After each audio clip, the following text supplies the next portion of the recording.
सावधान, मां लक्ष्मी ने स्वयं कहा है, अगर घर की ये 5 चीज किसी को दे दी जाए तो धन संपत्ति ही नहीं, सुख शांति भी सदा के लिए छिन जाएगी। क्या आप जानते हैं, आपके घर की 5 साधारण चीजें ही आपकी किस्मत तय करती हैं। मां लक्ष्मी ने चेतावनी दी है, गलती से भी इन्हें दान कर दिया तो घर में आ जाएगी भयंकर गरीबी। बहुत समय पहले प्राचीन भारत के एक छोटे से नगर विशालपुर में एक साधु का आश्रम था। वहां दूर दूर से लोग आकर आध्यात्मिक शिक्षा प्राप्त करते थे। नगरवासी साधु को आचार्य देव कहते थे, क्योंकि वे केवल भिक्षा लेकर जीवन व्यतीत नहीं करते थे, बल्कि लोगों को सही जीवन जीने की राह भी दिखाते थे। विशालपुर नगर समृद्ध था, लोगों के घर धन धान्य गहनों और रत्नों से भरे रहते थे।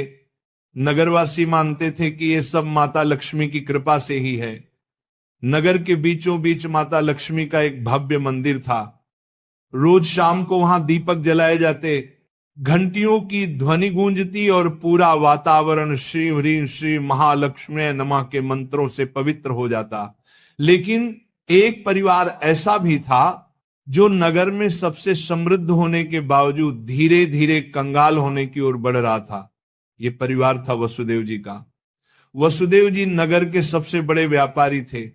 उनके पास सोने चांदी के ढेर थे, नौकर चाकर थे और अनाज के कोठार भरे रहते थे। फिर भी कुछ वर्षों के भीतर उनका घर वीरान होने लगा। धन की जगह कर्ज बढ़ने लगा, नौकर छोड़कर जाने लगे और घर में अशांति फैल गई। लोग हैरान थे कि ऐसा क्यों हो रहा है, आखिर माता लक्ष्मी की कृपा एक समृद्ध घर से क्यों उठ गई। वसुदेव जी भी परेशान थे।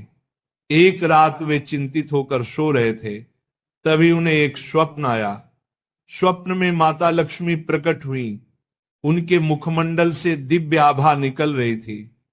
4 हाथों में कमल, शंख, गदा और सोने के सिक्कों की वर्षा करने वाला पात्र था। उनकी मुस्कान शांति और कृपा से भरी थी, लेकिन आंखों में एक कठोर सत्य छिपा था। माता बोली, वसुदेव तुम दुखी क्यों हो? क्या तुम्हें याद नहीं कि धन की रक्षा करना भी एक तपस्या है?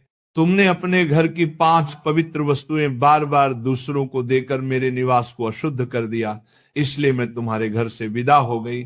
वसुदेव ने हाथ जोड़कर कहा, मां मुझे क्षमा करें, कृपया मुझे बताइए कि वे 5 वस्तुएं कौन सी हैं जिन्हें देने से घर में गरीबी आती है। माता ने कहा, यह रहस्य मैं बताऊंगी, परंतु ध्यान रहे ये केवल तुम्हारे लिए नहीं बल्कि पूरे नगर और संसार के लिए शिक्षा है। 5 वस्तुएं कभी भूलकर भी घर से बाहर नहीं देनी चाहिए, क्योंकि ये वस्तुएं मेरे निवास की जड़ें हैं। इन्हें खोने से घर निर्धन और अपवित्र हो जाता है। इतना कहकर माता अदृश्य हो गईं। वसुदेव घबरा कर उठ गए। उनका शरीर पसीने से तरबतर था। अगले दिन वे भागते हुए आचार्य देव के आश्रम पहुंचे और सारी घटना सुनाई। आचार्य देव ने शांत होकर कहा, वसुदेव ये कोई साधारण सपना नहीं है, ये स्वयं लक्ष्मी का आदेश है। अब तुम्हें धैर्य रखना होगा। माता लक्ष्मी ने जो 5 रहस्य बताए हैं, उन्हें समझने के लिए तुम्हें एक आध्यात्मिक यात्रा करनी होगी, तभी तुम्हें सच्चा उत्तर मिलेगा। और इस प्रकार यात्रा शुरू हुई। वसुदेव ने अपनी पत्नी सुभद्रा और बेटे माधव के साथ नगर छोड़ दिया और आचार्य देव के आदेश पर हिमालय की ओर प्रस्थान किया। रास्ते में उन्हें तरह तरह की घटनाएं घटी। एक गांव में उन्होंने देखा कि एक महिला अपने घर का चूल्हे की राख दूसरों को दे रही है। वसुदेव को तुरंत माता लक्ष्मी की बात याद आई। क्या राख की भी उनमें से एक वस्तु है? उन्होंने महिला से पूछा, बहन तुम ये राख क्यों बांट रही हो? महिला ने कहा, महाराज लोग मानते हैं कि राख खेत में डालने से फसल अच्छी होती है। वसुदेव ने सोचा, लेकिन ये तो गलती है। चूल्हे की राख घर के भोजन और अग्नि का प्रतीक है, इसे बाहर देने से घर की उन्नति रुक जाती है। यात्रा आगे बढ़ी। वसुदेव, सुभद्रा और माधव पहाड़ों की कठिन राह से गुजर रहे थे। एक रात वे एक आश्रम पहुंचे। वहां एक वृद्ध साध्वी ध्यान में लीन थी।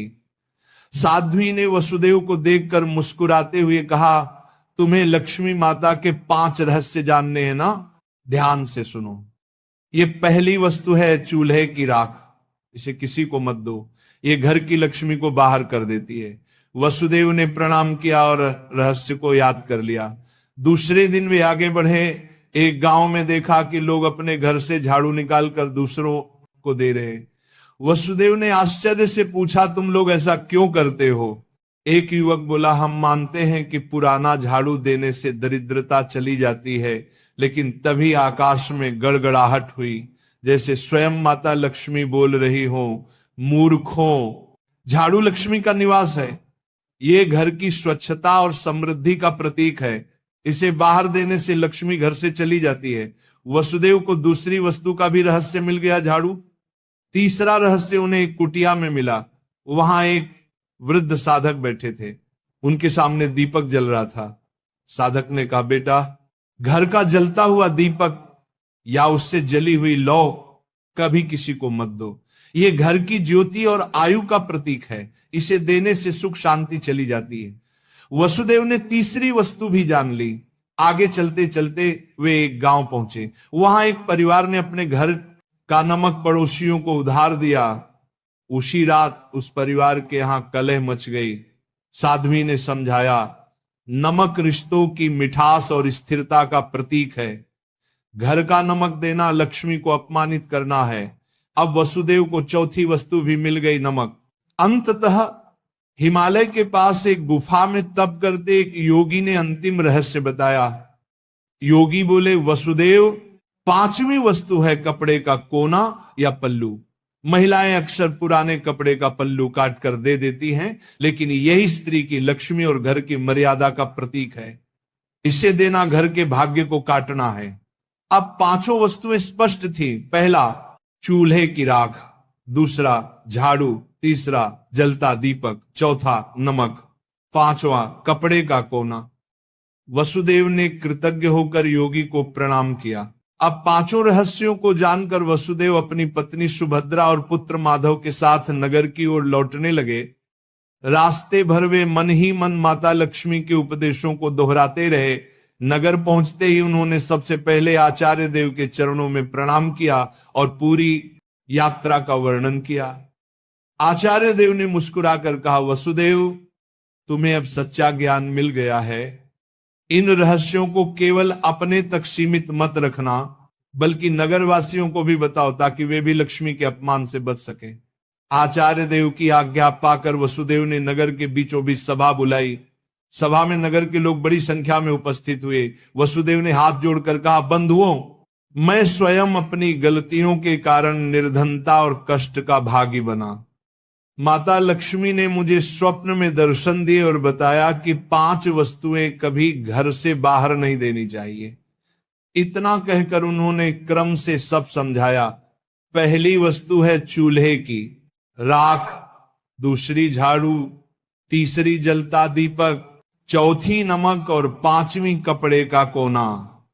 लोगों ने आश्चर्य और श्रद्धा से यह बातें सुनी। तभी आकाश में एक दिव्य प्रकाश फैला और माता लक्ष्मी स्वयं प्रकट हुई। उनके प्रकट होते ही वातावरण में सुगंध फैल गई। मंदिरों की घंटियां अपने आप बज उठी।